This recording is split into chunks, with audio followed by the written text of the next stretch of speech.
Hello and welcome to Mind Shifters Radio. I'm Tim Hayes. I'm your host for the first hour. And today is Thursday, September 23rd, 2021. As always, we're grateful to everyone who's joining us here today, whether you're listening live or through the archives, as we spend another couple of hours teaching and supporting people in using some of the most powerful, effective, efficient, and accessible tools I've ever encountered in my over 47 years of doing therapy. And these tools are gratefully available absolutely free at whyagain.org. If you go to that website and click on the Start Here link in the upper left-hand corner, it will take you to a page where you can download and read Chapter 24 of Dr. Michael Ryce's book. His book is titled, Why Is This Happening to Me Again? And that chapter of that book contains a narrative description of the primary tool in this work. That tool is called the Reality Management Worksheet, sometimes called the Reality Management Wake-Up Sheet.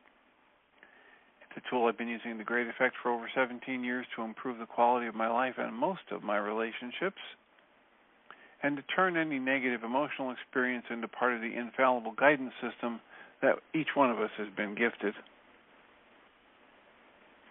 You can go there and download the actual worksheet itself, a simple PDF file, download it, print it off, use it as often as you'd like. You can also go to your app store and type in the three words Heartland Aramaic Forgiveness and get access to a completely free and private app that contains the Reality Management Worksheet, an abbreviated version of that worksheet process, and a copy of the Dragon and Klingon game, which is a wonderful way to introduce these tools to even younger audiences. You can also download a whole host of audio files of shows like this one, where people have been stepped through the worksheet process or given powerful testimonials about how the use of the tools has improved the quality of their life. And we hope people do that soon and often, because that frequently provokes comments, questions, answers, and testimonials. And if you have any of those, you can give us a call at 563-999-3581. When you call that number and press 1, it puts a little question mark by your phone number, and I can announce you by your area code, and we can have a talk. We're also doing the Course in Miracles workbook lessons this year. Today's the 266th day of the year. Today's lesson reads simply, My holy self abides in you, Creator's offspring. So, Father, you gave me all of your sons and daughters to be my saviors and my counselors in sight, the bearers of your holy voice to me. In all of my brothers and sisters, you are reflected, and in them does Christ look back upon me from my higher self. Let not your offspring forget your holy name. Let not your offspring forget his holy source. Let not your offspring forget that their name is yours. This day, we enter into paradise calling upon God's name and on our own, acknowledging that our higher self is in each of us, united in the holy love of the Creator. How many saviors the creation has given us? Infinite. How can we lose the way to the Creator when he has filled the world with those who point us towards him and who have given us the sight to see them? Pam Grout's Course in Miracles Experiment Lesson 266 is titled, Today Would Be a Really Good Day to Forgive Someone, Part 3. She quotes A Course in Miracles as saying, All that is asked of you is to make room for truth. Pam writes, I hate when this happens, when lessons like 266 insist that all the Nimrods in my life are really saviors in disguise, that they are sent by the dude himself so I can find my holy self. Fat chance, my ego says. Okay, but if you insist, I'll try the 4 questions that Byron Katie suggests asking about all stories that cause me pain. Question number 1, is it true that the ogre I referred to yesterday is really a jerk? Me Well, you better believe it's true. He's the most small-minded person I've ever met. He lies.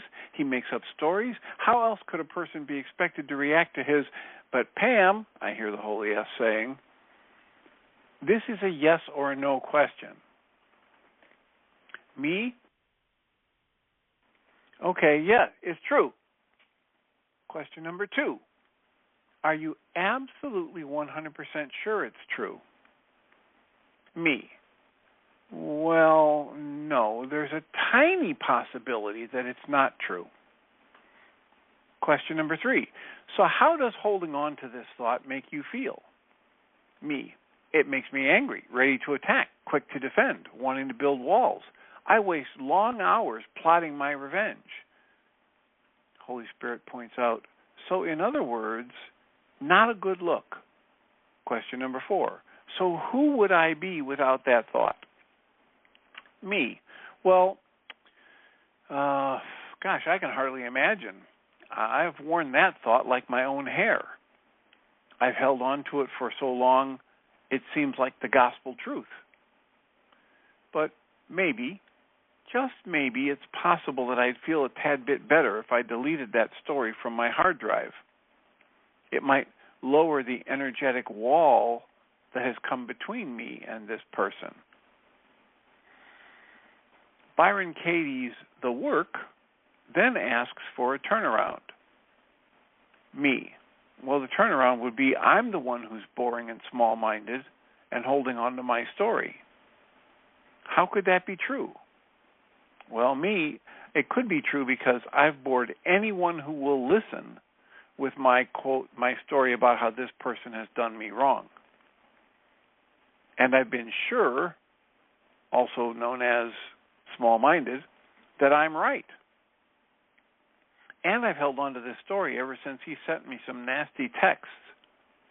In fact, I haven't had any communication with him for 12 long months. So, okay, I get it. And once again, I offer just a tad bit of willingness. So that's our Course in Miracles lesson for today. Everyone who I really am. Source steps in to remind me of the one answer to all the big questions. If we get our greenhouse put up, we can put them in there and maybe get them to survive through the winter. And nice.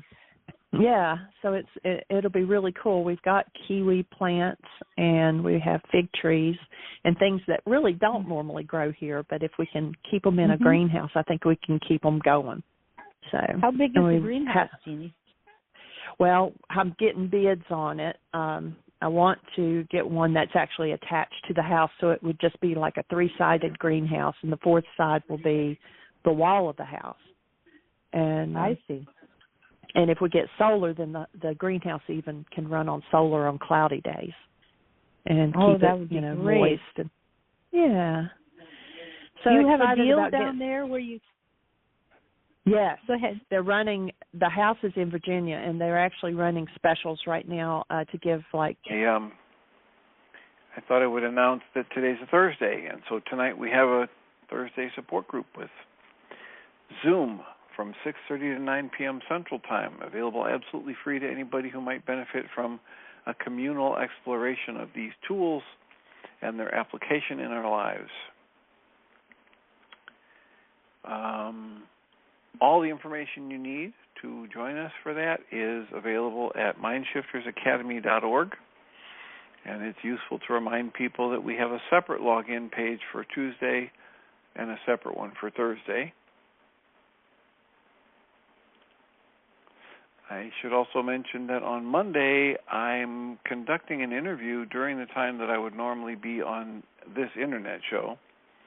So Monday's show will be a replay of the interview I did yesterday with Mira Rubin, and it runs about 40 minutes, and Jeannie will pick up the slack, and then if all goes well, we'll have another couple interviews that are relevant enough to the Mind Shifters radio show that we'll have other highlight shows and interviews to play in the future.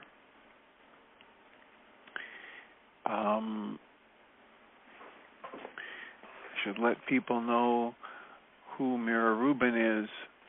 She's a transformational coach, visionary, and author. She's a host of 2 podcasts, Sustainability Now and The Core Connection.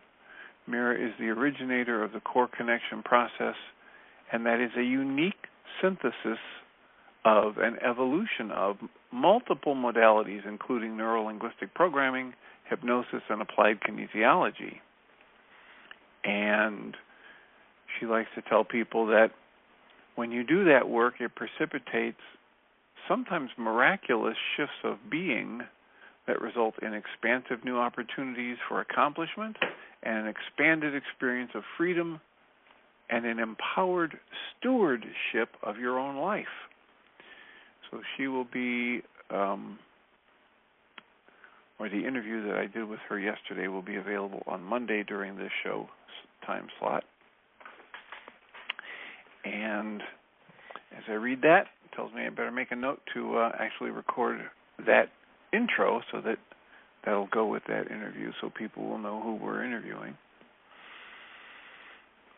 So what's on your mind? What I have, as usual, things to talk about. But we have time. I'll leave a space for somebody to raise a hand before I launch into what I was going to talk about today. I was reading a book on grief. There's a book written by David Kessler titled "The Sixth Stage of Grief."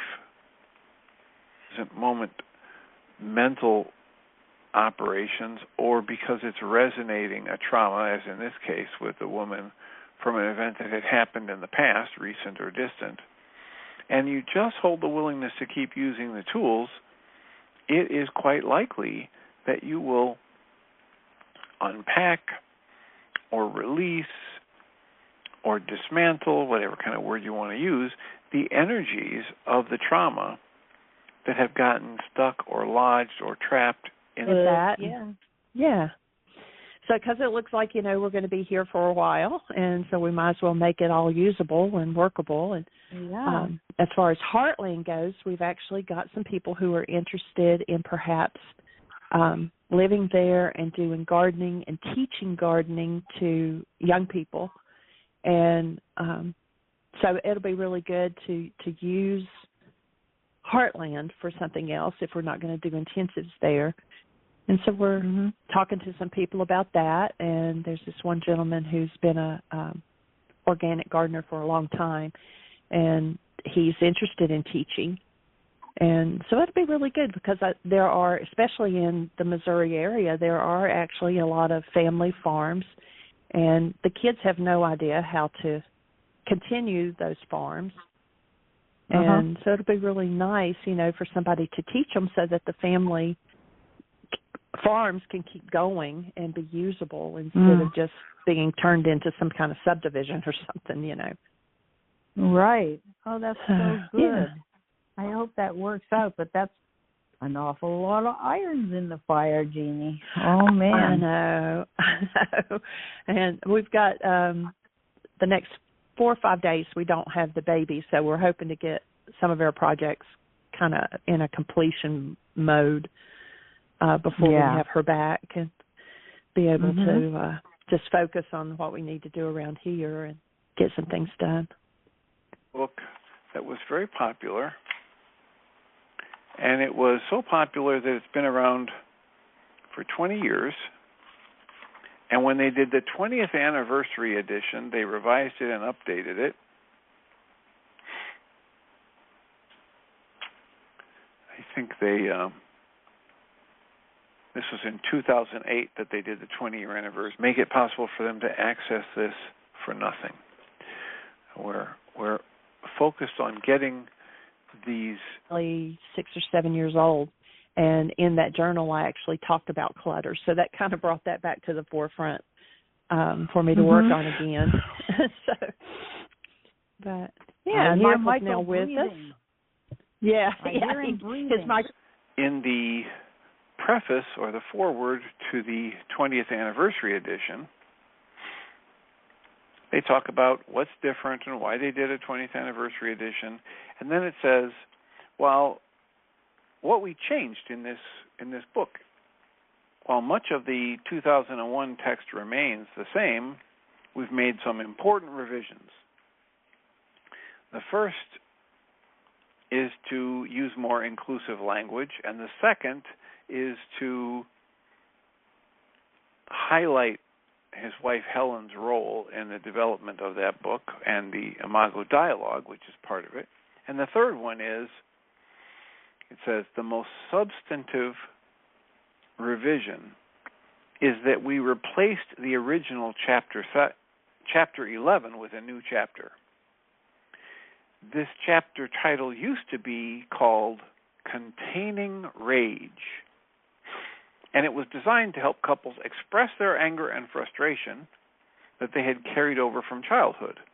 The chapter described an exercise called the full container that guided each partner in venting his or her anger while helping the other person listen with more compassion and just be accepting. Well, thank you for expressing your rage at me, etc.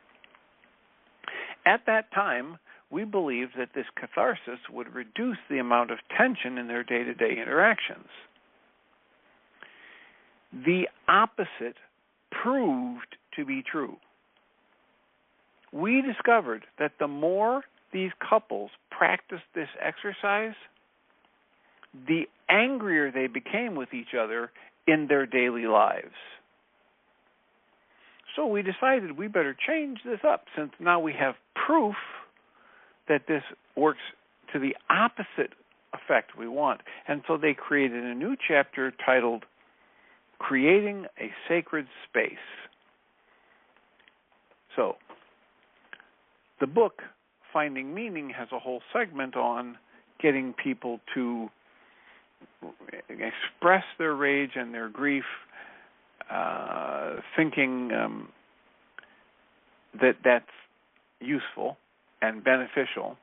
And while some people might be stuck in denial, and being in denial of our emotions isn't very useful, encouraging people to rage over time has been demonstrated time and time again. And here's another example of it with the Harville Hendricks book, that it produces more rage than it does release and resolution. So, 563-999-3581. Comments and questions are welcome.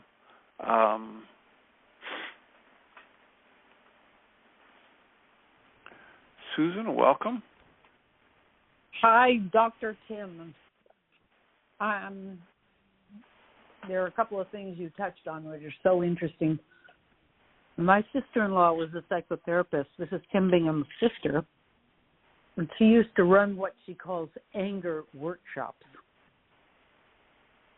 which were invitations for couples and anybody to express their rage using Bataka bats. There was no talk about responsible communication, I'm afraid. It was not that I remember. And my experience was exactly what those authors discovered, is that it only made things worse to let that kind of feeling out. And I love that Michael calls it expressing your rage. He calls it addiction. Rage isn't even, what does he say? It's not an emotion? He says it's an addiction, or it's a drug. That's what he says. Yeah. It's a drug. It is totally, that's been my experience, totally. Yeah. That's his most recent way of talking about it. Yeah. His way of talking about it has evolved over the years. As you know, here's Harville Hendricks. They had a way of talking about it 20 years ago, and they finally discovered, hey, you know what? It works the opposite of the way we thought, so we better change it up. Right. And Michael used to talk about anger as an emotion, and sometime in the past year or two, he got a download that said, wait a minute, it's just a drug, it's not even an emotion. And of course, it's just language, it doesn't mean that that's the truth with a capital T. It's just a way to think about it and language about it so that people can think differently and then usher themselves into a different kind of an experience. Right. That's amazing that it all came together like that after so many years of the common knowledge was that anger needs to be expressed. It'll hurt you if you don't express it. You'll get heart disease and illnesses if you don't express your rage, and it turns out to be the exact opposite. Whoa, how much of a mess we made with that over those years. Yeah, the same kind of mess they made with promoting Camel cigarettes because doctors preferred them, and promoting it's okay to drink when you're pregnant because blah, blah, blah. I mean, we are really nowhere near as intelligent, knowledgeable, and sophisticated as we try to pretend that we are as a species and a culture. So true. Well, I think probably one of the wonderful byproducts of discovering this is Michael calls it responsibility communication, but it just means careful considering, informed, self-aware communication, owning your garbage so that you're not blaming anyone or playing victim. I mean, I'm making an off-the-cuff summary, but it's wonderful that not only did we stop thinking of rage as an appropriate and needed and necessary response for good health and good relationships, but we actually went so far in another direction as to discover responsible communication and use it and have worksheets, and owning our own stuff came out of that probably, maybe not directly, but to admit any negative feeling I have is mine. I generate it. It's an error. This is phenomenal. And I suppose and it's liberating. Yeah, it is. And it's full of hope because you have some control over things because it's about you. You're not at the mercy of anyone. I mean, victimhood was just a condition that everybody had to endure, and it doesn't exist anymore, ideally. Anyway, well, it's just a way of thinking about what happened. Yeah. I can think about it as though I'm a victim of this, that, or the other, or I can think about it as though I am an autonomous, creative, experiencing being, and I have experienced this, that, or the other. And just that shift in languaging, for me, creates a powerful difference. The difference between saying I was a victim of this or that compared to I experienced this or that. That's so true. Now, the lesson today, especially the Grout part of it, because it was, a universal situation. Everybody has somebody or more than one somebody in their lives that they've written off in some way. And I love how she wrote about it with such almost self-deprecating honesty.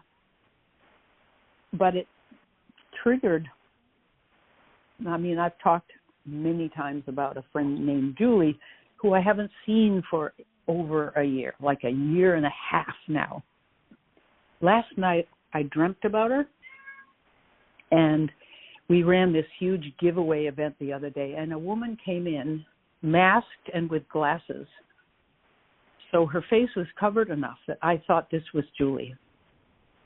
But this woman was very, very thin and possibly not well. And my first thought was, oh, my God, Julia's had such a bad year. This is terrible. She's not well, all this stuff. And I'm looking at her.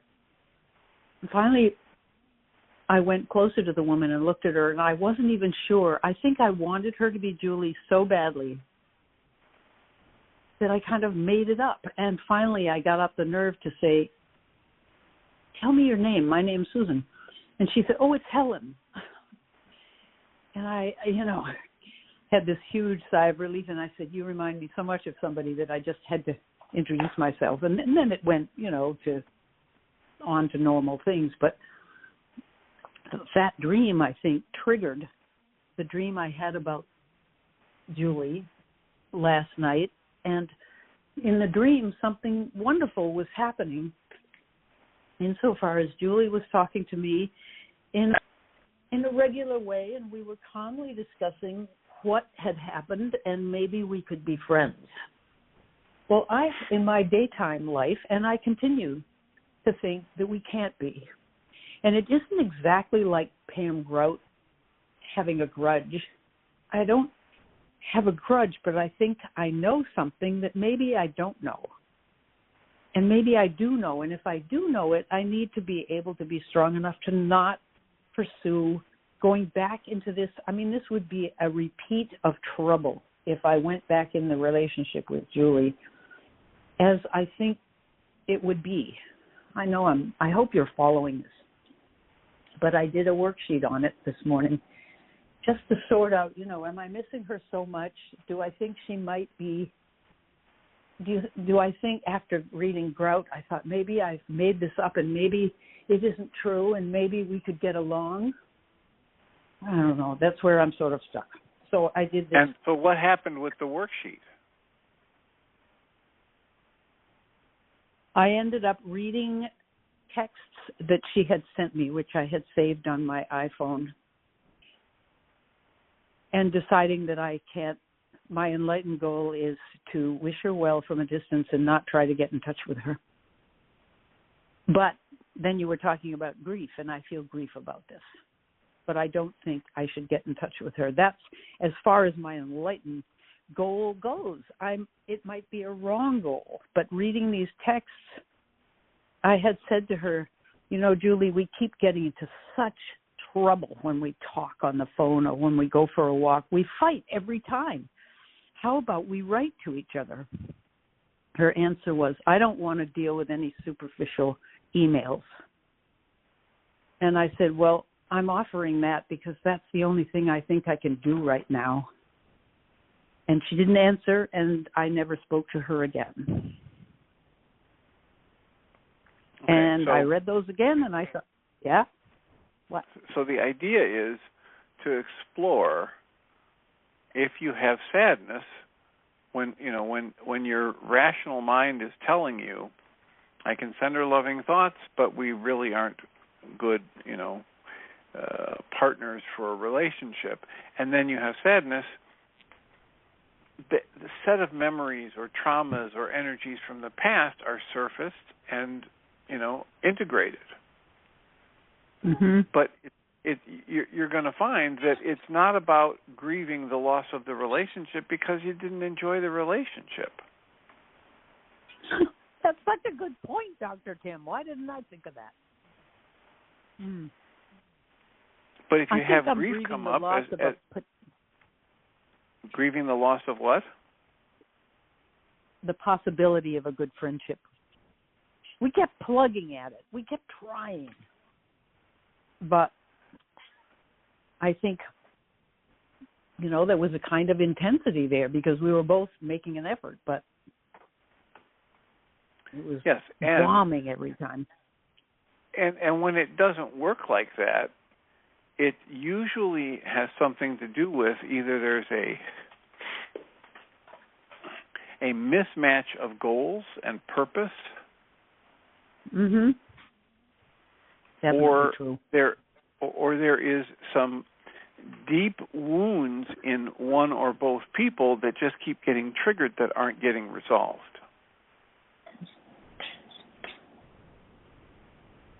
Mm. So the example of the first one might be we just have different reasons. I want to be really good friends with this guy because he's a millionaire, man. And I heard this lecture once that my net worth is going to be the average of the 10 people I hang out with most. And so I need a millionaire in my circle, and that's why I will do anything to have this guy like me. And or to have this woman invite me to her parties or whatever, and that's my motivation for the relationship. And her motivation might be she just wanted the connection, the friendship, the sense of humor, the confidant, whatever. And it keeps clashing because I'm not viewing her as an equal, and she's trying to view me as an equal, and it's not working. So that's one example. The other example might be that I'm so wounded that I need somebody to just always fit my expectations of what a friend would be and should do, and every time this other person deviates from that, I get so wounded that I attack them.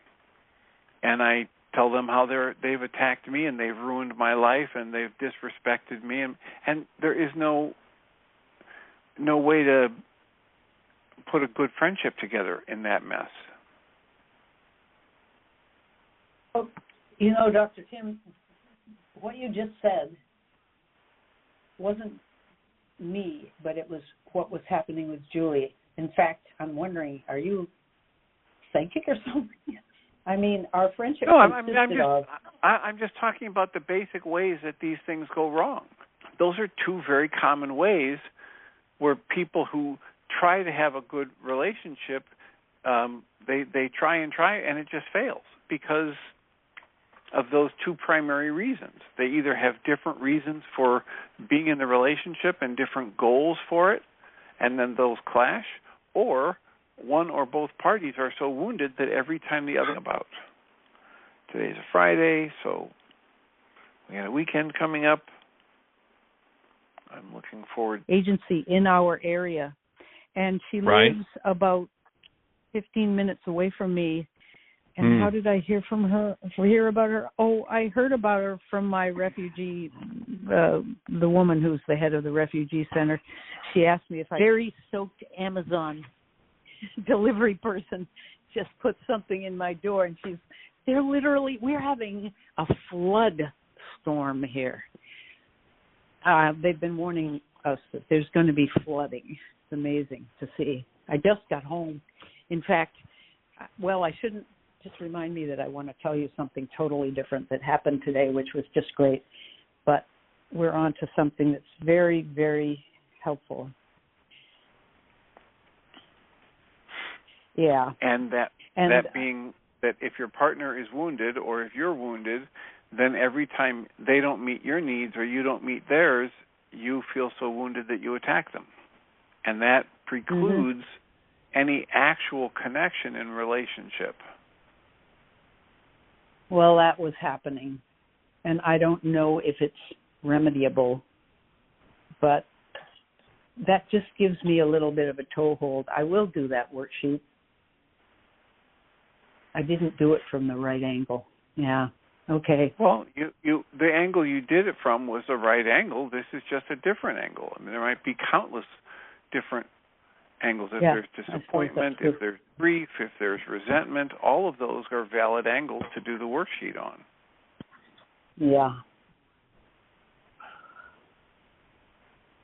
I'm thrilled, by the way, to be able to hear Mira Rubin tomorrow and hear your talk. That's great.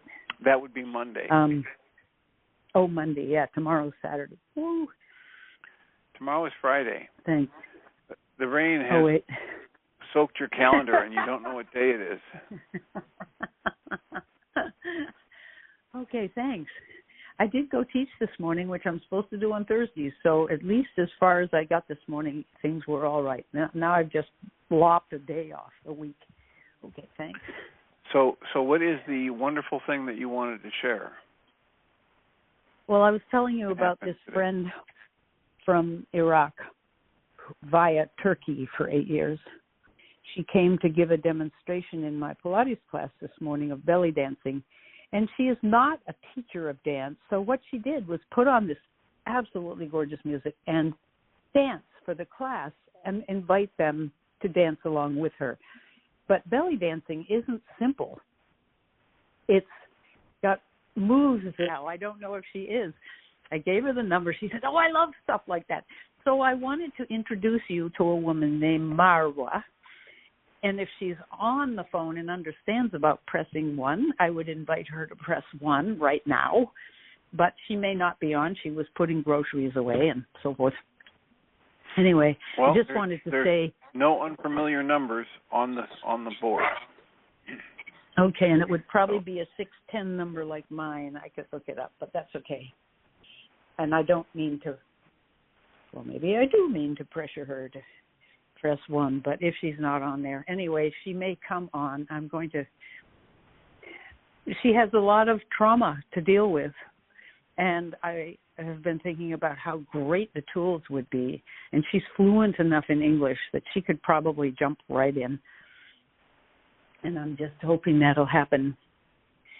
So anyway, Dr. Tim, your intro, I missed the first 5 minutes and then came in when you were doing the Pam Grout, and I couldn't wait to get home to really be able to concentrate. But anyway, thanks for your help again. You're welcome. I encourage people to think about what we're talking about, and the Harville Hendricks people have now 20 years of experience, more than that, because this thing was republished in 2008. But it demonstrates that it is not productive to go out and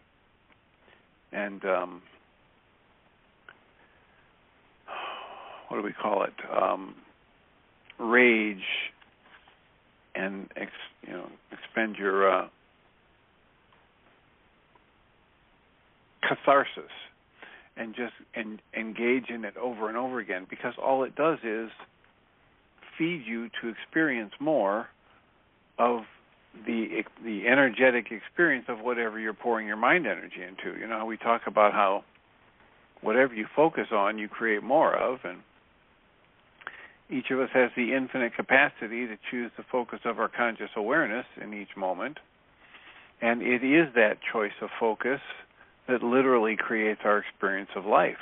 So if I focus on rage and all the things I'm angry about that person ever did or have ever occurred in my relationship, all I'm going to do is create more of an experience within me of the rage that I first created when that person's behavior didn't match my expectations and or my goals weren't met by that person. Then I created the emotion of rage. They didn't make me rage. That's part of the power of this system of observation, is realizing there's an actual mechanism that creates my experience of emotions. And that whole mechanism lies inside me. And it is not dictated by the outside events. It isn't even resonated by the outside events. It gets resonated by the interpretation that I choose or decide upon and place on the outside events. Because the outside event could happen and I can choose a neutral interpretation and there's no upset. And I might still have plenty of upset in me. I might have real big upset later this afternoon or tomorrow, but when this event happens, if I place the interpretation on it of, oh, that's just okay, oh, that person's doing their best, oh, they didn't mean that, then I don't get as upset. And I may have no upset.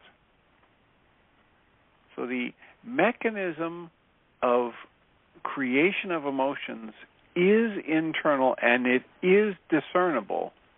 And when I look at that and I'm willing to observe it rather than be driven by the conditioning of my culture or family, it is liberating. But I need to take responsibility for what I've done. I need to be willing to question everything I think I know. I need to be willing to cancel my need to be right. That's one of the biggest, most difficult challenges in this work. I had somebody in my office last night, and he sat down and talked for a solid 10 minutes, maybe more, about how upset he was about the events that happened the previous Wednesday. So here he is, 8 days later, still raging about something that he thought might happen that didn't happen, but he thought it might because somebody said that was going to happen. And I kept trying to come back to get him to see, will you just take a breath and notice how tight, tense, pained you feel right now? And he kept coming back and saying, yeah, this doesn't feel good at all. And it's because and then there's the focus, the external focus. And as long as he kept his focus on the external, he stayed in the pain, he stayed in the tension, he stayed in the rage, he stayed in the hurt, he stayed in the confusion. So, can I generate the willingness to cancel my need to be right? That's the core of this work. That's one of the primary cores in this work. And when I do that, be willing to embrace whatever happens. I mean, I might have fear come up. Oh my God, what's going to happen if I cancel my need to be right? If I don't fight for what I believe is right? Well, who am I if I'm not the person who always fights for what's right? I might have so concretized my sense of self or my identification with this Tim as the crusader, the savior of people who are wrong, that I don't know who I would be or what I would be, and I fear I won't be here at all. I fear it'll be painful or embarrassing. So if I'm fearing what would happen if I cancel my need to be right, I may resist canceling my need to be right. And the more I hold on to my being right, especially when I have a negative emotional state going, the more I lock myself into that experience.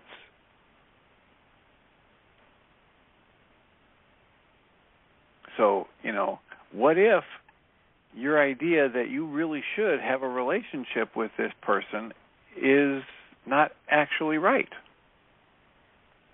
What if it isn't true that you should be able to create a loving, peaceful interaction pattern with anybody that you choose? What if that's not the truth of life? Well, when you start and you have this goal, this intention to be in this loving, compassionate relationship with another person, and all you get is frustration and sadness and fear and pain, maybe a good thing to do is cancel your need to be right about that and open to the possibility that this isn't meant to be, that you can't do it. Rage was one of the biggest issues that we dealt with a lot in the early days of this internet show. And I just flashed on this like a parade of people going through my mind. And they're right. They're bright people, and they'll have all of the research articles, and they'll have all of the political, and they'll argue with you until the cows come home. And they're angry the whole time. And one of the biggest challenges for us is to cancel that need to be right, despite the fact that we've been programmed to believe that unless we're right, we're going to get more pain and more suffering. We might get beaten by our parents, or we might get abandoned. And so there's all of that conditioning that I might have to overcome on the path to being willing to let go of that obsession with being right. Another thing that came to me was, the Indra story. Do you know the Indra story from Joseph Campbell? I've talked about it on the show before. I don't. Indra was a Hindu god, wasn't it? Yeah, I don't know the story. And basically, the king of the gods, and everything was fine. But then all of a sudden, he's up there in heaven, he's up there in the sky, he's up there looking down at earth, and down on the earth is Vitra. And Vitra is this monster that decided to lock up all the water on the earth. And then, of course, there's drought, and then there's fires, and there's just chaos. And Indra was really unhappy with this, but it took him a while to realize that right there by his throne is a bucket of fire bolts, lightning bolts. And so one day he realized that, and here's this, Vitra down on earth wrecking havoc, and so Indra picks up a lightning bolt and smites Vitra, and all of a sudden, Vitra's gone, and the waters are flowing, and things come back to life. And Indra goes, wow, what a fine boy am I. So he goes off. He says, I need to create a city for myself. I need to create a palace in that city, and I need it to be the biggest, most expansive palace anywhere, because I'm the king of the gods, and look what I did with my lightning bolt and saved the whole world. And so he goes to the architect of the gods and says, here, I need this. And the architect goes, okay, no problem, that's what I do. I'm the carpenter and architect for the gods, and I'm a god too. And so he starts building this city on this mountain, and the problem is every time Indra comes, he goes, well, this is really nice, but I need this to be bigger and this to be more grand and this. And eventually the carpenter architect god says, oh my gosh, this is crazy. He's immortal, I'm immortal. If I don't do something here, I'm going to be working on this one project my entire eternity. I can't do that. So he goes to Brahman and he says, you got to help me here. This guy's off his nut. And Brahman goes, okay, don't worry about it. So Vishnu sleeps in the cosmic ocean. A lotus flower grows from his navel, and it opens. Brahma is there governing the world. And so he says, don't worry about it, I'll take care of this.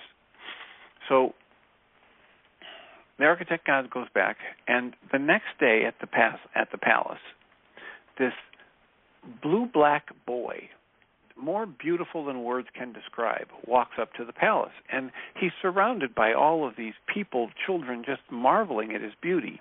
And when he speaks, his voice is like rolling thunder. And he walks into the palace and starts surveying the place. And Indra is there on his throne, and he says, oh, well, welcome. What brings you here? And the young boy said with this deep rolling voice, well, I heard that you decided to have a palace built that is better and more expansive and more beautiful and elaborate than any Indra before you. And Indra says, what do you mean before me? And the boy says, well, I've seen Indras come and go, and some of them have had palaces and some of them have not, but yours is by far the most expansive. It's amazing. And he goes, what do you mean you've seen Indras come and go before me? And the little boy says, well, Vishnu sleeps in the cosmic ocean. A lotus flower grows from his belly. At the top of the lotus flower, there's a Brahman. As the Brahman opens his eyes, a world comes into view, ruled by an Indra. When he closes his eyes, a world goes out of existence. He opens his eyes, another world comes into view, ruled by an Indra. Closes his eyes, etc. And the Brahman lives 437,000 years. And when the Brahman dies, the lotus flower retreats, and then another lotus flower grows from Vishnu's navel, and that cycle repeats. And just think of it. In every galaxy in the universe, there's a lotus flower, and there's a Brahman, and there's the Indras that come and go. And he said, you might have wise men in your palace who would offer to count the drops of water in the ocean or, the stars in the sky, but none of them would venture to count the number of Brahma who have lived and died, let alone the Indras. And Indra is just beside himself. He's aghast. How could this be? How could there be? And of course, in the Hindu tradition, they believe in reincarnation. And just then, there's a parade of ants, an army of ants come marching by, all in file, in a formation. And the little boy laughs, and Indra is indignant and says, what are you laughing at? And the little boy says, well, so he decides that the way to not be so full of himself is to go live in a hut in the woods and become just a meditator. There's a word they have in that. He's going to become a yogi, right? And he's going to live an austere life in the woods doing nothing but meditating. Well, the problem with this is that he's the king of the gods, and he lives in a palace, and he's got this beautiful wife who's a queen, and she's got her duties, and she is not about to go off and live in the woods in a grass hut. So she goes to the priest of the gods and she says, you got to help me out here. I mean. And then we signed up. Both Tim Bingham and I both signed up to do the 3-month deal with her. And I was very resistant at first because of the cost, which, when broken down, is perfectly reasonable. And the second reason was I can see a lot of times people in abusive relationships, men or women, are, always wanting to please in order not to be abused. And that might be an issue. If she starts to understand the work, there might be an issue. You help her to process through and let go of. Yeah, I would love it. Well, we'll see. I mean, she has the number, and she might even call in and whatever. But sweet. I'd love to have her meet you. Yeah. Yeah. Cool. And what's her name? Marwa. Well, we'll look forward. And Marwa, if you happen to be listening, we'll look forward to hearing your sweet voice and learning more about your life in Iraq and Turkey and what it took to get here, and base of support for healing and really thriving in America. Right. I hope so. Okay. Thanks, Michael.